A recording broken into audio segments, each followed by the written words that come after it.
Welcome back into the Rowdy studio. I'm Steven Levine, Tom Voort on the end, and NASCAR reporter for Sporting News Bob Pockrass is here with us. And Bob, obviously as a journalist, you'd prefer to report the story than to be part of the story, but you are part of the story after the Dover race weekend. You and Kurt Busch, well, didn't exchange words. I guess Kurt Busch directed words towards you. He made it personal, Bob. You asked him a question. Tell us what happened. Well, wait, first let's listen to the exchange, because we have it on audio. So let's listen to what... You're making me listen to it again? Well, no, we're going to put it in post. You don't have to listen to it. Let's listen to what went down at Dover between Kurt Busch and Bob Pockrass after the nationwide race.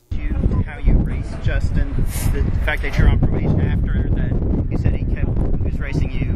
It refrains me from not beating the out of you right now because you asked me stupid questions, but since I'm on probation, I suppose that's improper to say as well. Okay, so Bob, to me that seemed like a legitimate question, a topic that Kurt in fact brought up himself a little bit earlier. And the question, because it wasn't really clear on the audio, you were asking if being on probation affects the way he had to race. Right, because he had said on TV that he can't even pick his nose right.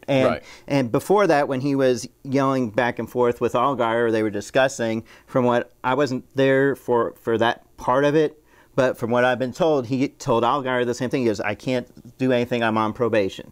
So I was like, okay, let's ask him if that impacted the way he drives, because, fans always have this back and forth of, should NASCAR probation be like having, a hand tied behind your back, right? I mean, when you race. Harvick has complained about that last year, so I was hoping to get Kurt's opinion on that. So obviously you thought it was a legitimate question that was directly relating to what happened on the track and what Kurt said after the race. Yeah, I mean, I certainly did. So were you surprised at all when he kind of came back at you? I wouldn't say I was totally surprised, because Kurt has in the past, where was it, Martinsville, after him and Jeff Gordon tangle, or him and Jeff Burton, one of those guys, tangled a couple of years ago, and I went up and asked him, and he said something like, you need to learn to ask better questions. So, so I can't say I was totally surprised, but you can't not ask questions every time you think there might be a chance that a driver's going to get angry. You wouldn't be asking questions in any of these situations after races. Right. I mean, some guys are notoriously hard to ask questions of in certain situations. Tony Stewart, Kevin Harvick, Kurt Busch is one of those guys. Do you approach those guys differently, or is it just the same regardless of who you're talking to? I mean, I think you have in the back of your mind that something could happen, but I think you approach most of them the same. And so you go and you ask the question that you think the fans are going to want to know, and that's what I did. Bob, is this the kind of thing where you or he reaches out to you? Because a lot of times I know drivers will reach back to a media person they've had a run-in with and say, hey, let's try to figure this out, or let's try to patch this up, or reach an understanding at least, even if we disagree about this particular moment. Yeah.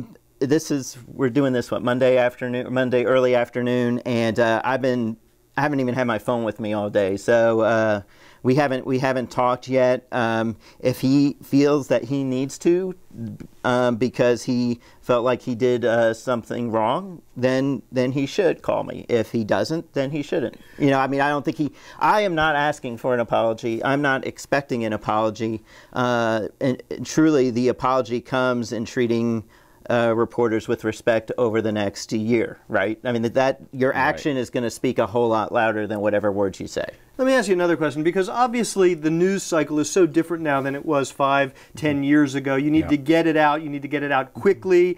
And does that change the way that you ask questions or the way that you report what happens at the track? Are you asking questions differently now because of the changing nature of news consumption? I would say in general, yes. Not sure about in this incident, no.